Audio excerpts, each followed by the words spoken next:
बुधवार यानी कि 5 अप्रैल को देश की जानी मानी हस्तियों को राष्ट्रपति द्वारा पद्म पुरस्कारों से सम्मानित किया गया।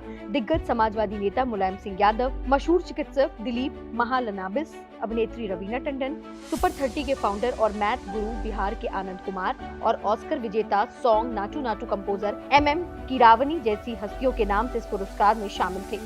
राष्ट्रपति से पुरस्कार लेते हुए सोशल मीडिया पर इनकी तस्वीरें तो आपने देखी ही होंगी, पर हम आपको इस पुरस्कार से सम्मानित होने वाले बाकी व्यक्तियों की लिस्ट भी दिखाएंगे।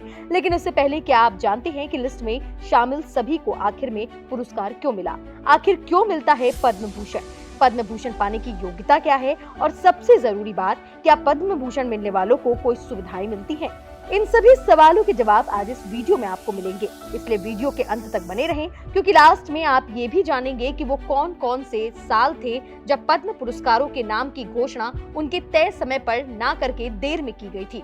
हर साल देश की विविधता, एकता और अखंडता दिखाने के साथ साथ गणतंत्र दिवस के मौके पर पद्म पुरस्कारों की घोषणा की जाती है। सरकार पद्म विभूषण पुरस्कारों को साल 1954 से देती आ रही है। पद्म पुरस्कार भारत में सर्वोच्च नागरिक पुरस्कार हैं, जिसे कला, साहित्य, शिक्षा, खेल, मेडिसिन, सामाजिक कार्य, विज्ञान, इंजीनियरिंग और सिविल सेवा जैसे कई क्षेत्रों में अपनी कार्य कुशलता के दम पर देश विदेश में परचम लहराने वाले या फिर समाज के लिए कुछ उत्कृष्ट काम करने वाले लोगों को दिया जाता है। लेकिन यहाँ नोट करने वाली बात यह है कि अगर कोई सरकारी कर्मचारी है तो उसे पुरस्कार के मामले में थोड़ी निराशा मिलती है, हालांकि सिर्फ तब तक जब तक वो अपनी नौकरी में हो, क्योंकि सरकारी कर्मचारी पद पर बने रहने तक इन पुरस्कारों के लिए पात्र नहीं होते हैं। पर ये नियम डॉक्टरों और वैज्ञानिकों पर लागू नहीं होता। ये तो बात हुई पुरस्कार मिलने की वजह और योग्यता की। अब आप समझ चुके होंगे कि जिन्हें भी ये पुरस्कार मिला है वो क्यों मिला है। अब आपको पद्म पुरस्कार से जुड़ी कुछ और इंटरेस्टिंग बातें बताते हैं।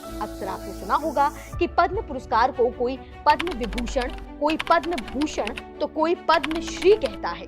तो क्या तीनों नाम एक ही हैं? क्या एक ही तरह के पुरस्कार के 3 नाम हैं? ये सवाल आपके मन में भी आया होगा।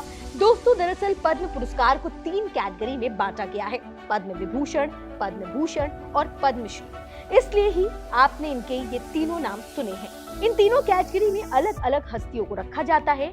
तीनों के बारे में बताऊं उससे पहले ये जान लीजिए कि यह पुरस्कार किसी की हैसियत, व्यवसाय, लिंग, नस्ल वगैरह के आधार पर नहीं दिया जाता। आप पैसे देकर या सोर्स लगाकर भी इस पुरस्कार को नहीं पा सकते। इसे पाने के लिए आपको कुछ अद्भुत काम ही करना होगा। अब बात करते हैं तीनों कैटेगरी की। सबसे पहली है पद्म विभूषण। इसे असाधारण और विशिष्ट सेवा के लिए दिया जाता है।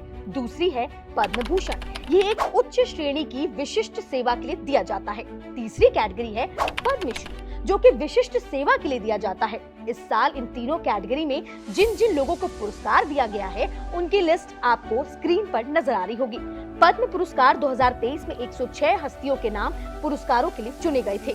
इनमें से 6 को पद्म विभूषण, 9 को पद्म भूषण और 91 को पद्मश्री दिए गए। पुरस्कार पाने वालों की सूची में 19 महिलाएं हैं। विदेशियों, NRI, PIO, OCI की श्रेणी के 2 व्यक्ति और 7 मरणोपरांत पुरस्कार पाने वाले भी शामिल हैं। दोस्तों, आमतौर पर पुरस्कार मरणोपरांत प्रदान नहीं किया जाता है, लेकिन अत्यधिक योग्य मामलों में सरकार मरणोपरांत पुरस्कार देने पर विचार करती है। अगर सम्मानित किए जाने वाले व्यक्ति का निधन हाल ही में हुआ हो, जैसे कि गणतंत्र दिवस से 1 वर्ष पहले की अवधि के भीतर, तब पुरस्कार दिया जाता है। राष्ट्रपति द्रौपदी मुर्मू ने राष्ट्रपति भवन के दरबार हॉल में बुधवार को 3 पद्म विभूषण, 5 पद्म भूषण और 47 पद्मश्री पुरस्कार दिए हैं। इसके पहले 22 मार्च 2023 को भी कुछ लोगों को पद्म पुरस्कार दिए जा चुके हैं।